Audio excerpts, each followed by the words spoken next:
OTT చూసే ముందు ఓసారి ఇటు చూద్దాం. పూర్తి వివరాలకు చదవండి రేపటి సాక్షి దినపత్రిక. డాక్టర్ వైఎస్ఆర్ వర్ధంతిని పురస్కరించుకొని ఆస్ట్రేలియాలో ఎన్ఆర్ఐలు ఘన నివాళులు అర్పించారు. బ్రిస్బేన్, మెల్బర్న్ నగరాల్లో వైసీపీ అభిమానులు, జగన్ ఫ్యాన్స్ బ్లడ్ డ్రైవ్ నిర్వహించారు. ఈ సందర్భంగా వైఎస్ఆర్ చేసిన మంచి పనులను ప్రవాసులు గుర్తు చేసుకున్నారు. దివంగత వైఎస్ రాజశేఖర రెడ్డి వర్ధంతిని పురస్కరించుకుని ఆస్ట్రేలియాలోని ఎన్ఆర్ఐలు ఘనంగా నివాళులు అర్పించారు. బ్రిస్బెయిన్, మెల్బోర్న్ నగరాల్లో వైఎస్ఆర్సీపీ అభిమానులు, జగన్ అభిమానులు రక్తదాన శిబిరాన్ని నిర్వహించారు. ఈ సందర్భంగా పలువురు ఎన్ఆర్ఐలు వైఎస్ఆర్ చేసిన మంచి పనుల్ని గుర్తు చేసుకున్నారు. తెలుగు జాతి ఉన్నంత వరకు ఆ మహనీయుని సేవలను ఎన్నటికీ మర్చిపోము అని పేర్కొన్నారు. పేద ప్రజల కోసం వైఎస్ఆర్ చేసిన సేవలను పలువురు కొనియాడారు. ఊపిరి ఉన్నంత వరకు వైఎస్ జగన్ వైఎస్ఆర్సీపీతోనే పయనం ఉంటుందని ఆస్ట్రేలియా వైఎస్ఆర్సీపీ నాయకులు తెలియజేశారు. పార్టీ సీనియర్ నాయకులు, రాజ్యసభ సభ్యులు ఆళ్ల అయోధ్య రామిరెడ్డి, చెవిరెడ్డి భాస్కర్ రెడ్డి జూమ్ కాల్ ద్వారా పాల్గొని ప్రసంగించారు. రాజశేఖర రెడ్డి వర్ధంతి సందర్భంగా రక్తదాన శిబిరాన్ని నిర్వహించినందుకు వైఎస్ఆర్సీపీ ఆస్ట్రేలియా నాయకులను, ఆస్ట్రేలియా రెడ్ క్రాస్ సొసైటీ ప్రతినిధుల్ని అభినందించారు. ఏ ముఖ్యమంత్రి కొడుకు కూడా తన తండ్రి యొక్క ఆస్తికి వారసులయ్యారు, తండ్రి యొక్క పదవికి వారసులయ్యారు.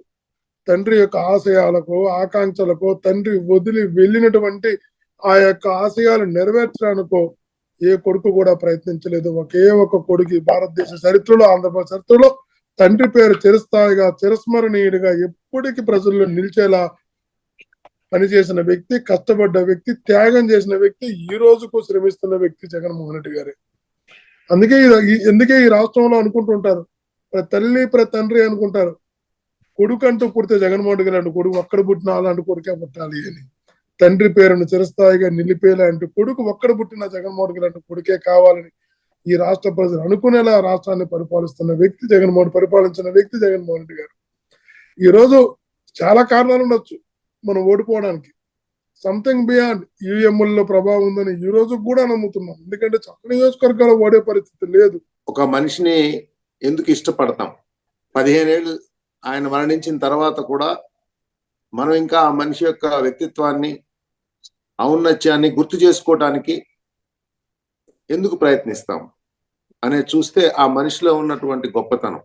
డాక్టర్ వైఎస్ రాజశేఖర రెడ్డి గారు నేను దగ్గరగా చూసినటువంటి ఒక 25 సంవత్సరాల్లో ముందు మనిషి ఆయన ఎవరికైనా ఒక కష్టము, ఇబ్బంది ఉందంటే అది ఎవరు ఏంటనే చూడు, ఎక్కడి నుంచి అయినా చూడు. రియల్ గా మన రాజశేఖర రెడ్డి అన్న గారు ఇలాంటి నాయకుడిని మనం స్మరించుకోవడం కూడా చాలా అదృష్టం. అది ఆయనతో మేము కూడా సేల్ చేశాను కాబట్టి ఆయనతో ఉండడమే గొప్ప విషయం మాకు. అలాంటి మహానుభావుడు, ఆయన మనిషి కాదు దేవుడు అనేది అందరు ప్రజల మన హృదయాల్లో నిలిచిపోయిన వ్యక్తి ఎవరైనా ఉన్నారంటే అది వైఎస్ రాజశేఖర రెడ్డి గారే అన్న దాంట్లో ఎలాంటి సంశయము లేదు. ఈరోజు ఆయన పవర్లోకి వచ్చిన తర్వాత ప్రజలకు మనం కేవలం ఏదో చేయడం కాదు, ఎట్టి పరిస్థితుల్లో మనం ప్రజానీకానికి చేయాలి. పేదవారి ఎడ్యుకేషన్ కావచ్చు, అలాగే ఆరోగ్య విషయంలో కావచ్చు, ఒక పక్క అభివృద్ధి కార్యక్రమాలు చేస్తూ అందరికీ అన్ని రకాలుగా సహాయపడుతున్న ఏకైక వ్యక్తి, కనిపించే దేవుడు ఎవరైనా ఉన్నారంటే చెప్పాల్సిన అవసరం నాకే కాదు, ఆంధ్రప్రదేశ్ లో ఎవరిని అడిగినా చెప్తారు. మొత్తం తెలంగాణ ఇప్పుడు విడిపోయిన తెలంగాణలో కావచ్చు, అలాగే చుట్టూ స్టేట్ లో కూడా ఆయన పేరు స్టేట్ ఒకటే కాదు, నేషనల్ వైడ్ కూడా రాజశేఖర రెడ్డి గారు అంటే ఒక బ్రాండ్. ఈ ప్రభుత్వం వచ్చి 55 రోజులు 60 రోజులు అయినప్పటికీ కూడా మనం ఎన్నో ఇబ్బందులు పడుతున్నప్పుడు కూడా అన్నిటిని ధీటుగా ఎదుర్కొంటూ మన నాయకుడి యొక్క సత్తాను కూడా రాబోయే రోజుల్లో జనవరి నెల నుంచి ప్రజల్లోకి తీసుకెళ్లాల్సిన ఆవశ్యకత ఎంతైనా ఉంది. ప్రతి గ్రామం, ప్రతి నియోజకవర్గం, ప్రతి మండలం, ప్రతి జిల్లా అంతా కూడా అన్ని రకాలుగా మీ అందరి సపోర్ట్ తో నియోజకవర్గ బలోపేతానికి కృషి చేస్తాం. అలాగే అమలాపురం నియోజకవర్గంలో 2009 ఓదార్పు యాత్ర నుంచి మొదలెట్టుకుంటే ఈ రోజు వరకు కూడా పార్టీకి ఎంతో కష్టపడ్డ వ్యక్తిని నేను. గుర్తింపు లేనప్పుడు కూడా రాజశేఖర రెడ్డి గారు అంటే అంత అభిమానం. ఎందుకంటే ఆయన చేసిన అభివృద్ధి కానీ, సంక్షేమం కానీ 2 కళ్ళుగా అనేక కార్యక్రమాలు చేశారు. రాజశేఖర రెడ్డి గారిని మర్చిపోయే వ్యక్తి ఏ ఒక్కరు ఉండరు ఈ భారతదేశంలో. ఎందుకంటే ఎంతో మంది సీఎంలు చేసినప్పటికీ కూడా భారతదేశానికి ఒక దిక్కు చూసి చూపించిన ఏకైక వ్యక్తి రాజశేఖర రెడ్డి గారు. సీఎం అంటే ఎలా ఉండాలనేది చూపించిన మొదటి వ్యక్తి రాజశేఖర రెడ్డి గారు. అదే బాటలో మన జగనన్న కూడా పరిపాలన వికేంద్రీకరణ ఏ విధంగా ఉండాలి, ప్రజలకు ఏ విధంగా అయితే మనం ఉపయోగపడతామో, ప్రజలకు ఏ విధంగా చేస్తే మేలు జరుగుతుందనే కార్యక్రమం చేసినప్పుడు కూడా కొంతమంది దుర్మార్గులు చేసిన పరిపాలనలో వాళ్ళకి లొసుకులు తెలియక ప్రజలు అమాయకులైపోయి ఈ ఏదో 4,000 ఇస్తామన్నా 10,000 ఇస్తామన్నా సూపర్ సిక్స్ అవి చెప్పి కహానీలు చెప్పి ఈ రోజు వరకు కూడా కార్యక్రమం కూడా చేయకుండా ప్రజల్ని మోసగించే పద్ధతిలో ఉంది ఈ ప్రభుత్వం. ఈ ప్రభుత్వం మళ్ళీ ప్రజలే బుద్ధి చెప్తారు, మనం ఏం చెప్పక్కర్లేదు. రాబోయే రోజుల్లో రాజశేఖర రెడ్డి గారిని ఎప్పుడు కూడా జీవితకాలం ఎప్పుడు రుణపడే ఉంటాం.